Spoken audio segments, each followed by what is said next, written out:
statement. But Matt, my question to you is, do you think that this ideological muting, if you will, among conservatives has anything to do with the fact that in the recent past, in the past 2 to 4 years, there have been several candidates on the right who have campaigned on these cultural issues and have sounded publicly, very much so, like they're mentally ill, like they're crazy people?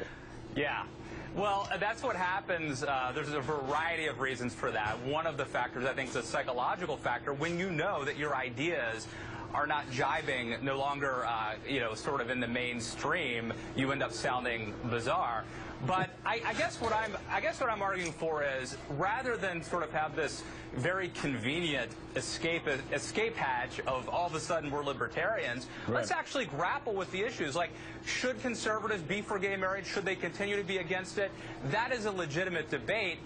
But, and here's the other concern too, is it's sort of intellectually inconsistent, because if you're going to say that government has no place deciding who loves whom or who can marry whom, then you're for polygamy. All of a sudden, then you have no problem with the age of consent.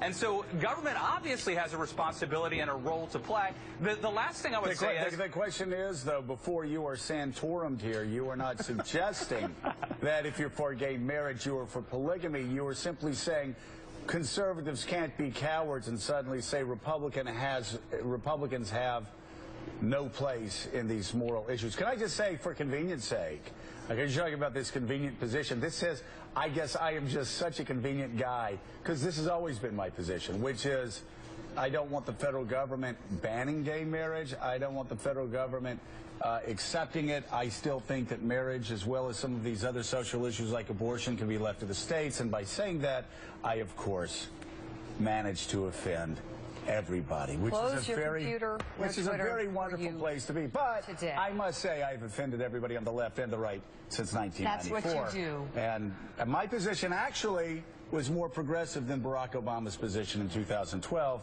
because he was against gay marriage as a matter of course. Matt Lewis.